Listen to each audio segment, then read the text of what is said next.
প্রসেনের নয়।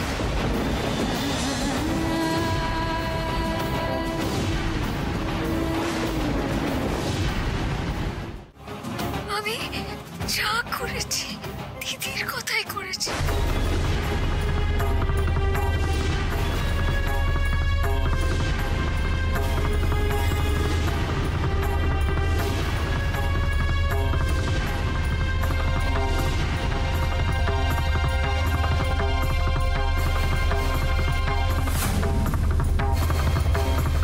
প্রসেন দেবরায়কে ফাঁসাবে এমন কেউ এখনো জন্ম নেয়নি।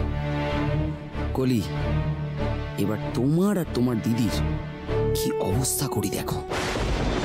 প্রসেন ছাড়ো, ছাড়ো প্রসেন, আমাকে ছাড়ো, ছাড়ো বলছি। একবার আমার কথা শুনো।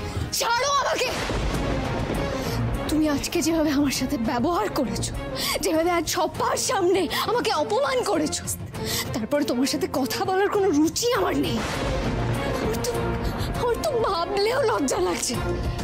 তোমার মতো একটা খারাপ মানুষকে আমি এতটা ভালোবেসেছি, এতটা। তোমাকে ভালোবেসে তোমার সন্তানকে গর্ভে ধারণ করা আমার জীবনের সবথেকে বড় ভুল। কলি, কলি, please please please please please হাত জোর করছি, একবার আমার কথাটা শোনো। তুমি এটা কি করলে কলি? আমার এত দিনের কষ্ট করে তৈরি করা সব প্ল্যান তুমি নষ্ট করে দিলে। আমি তো যা করেছি তোমার জন্যই করেছি শুধু। ছাড়ো। কি বলছো তুমি এসব? কি করেছো তুমি আমার জন্য? তুমি জানো তো তোমার দিদিকে এবারে বেশিরভাগ লোকই পছন্দ করেন। ওদের বিয়েটা নিয়ে কত ঝামেলা হয়েছে।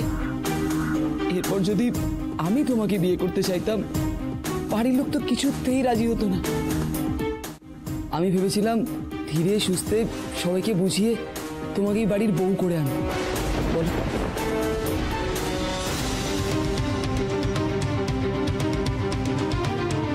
তুমি চাওনি এই দেবরায় বাড়ির বউ হতে? আমি দেবরাই বাড়ির বউ হতে চাইনি প্রসেন, আমি তোমার বউ হতে চেয়েছিলাম।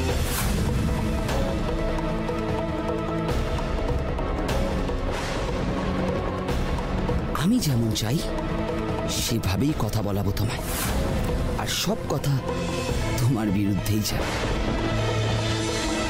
তুমি আমার উপর একটুও বিশ্বাস রাখতে পারলে না কলি? তুমি আর তোমার মা মিলে যা করলে, এরপর আমাদের বাড়ির কেউ এই সম্পর্কটা মেনে নেবে? আমাদের সন্তানের ভবিষ্যৎ কি হবে কলি? তুমি নিজের হাতে সবটা নষ্ট করে দিলে।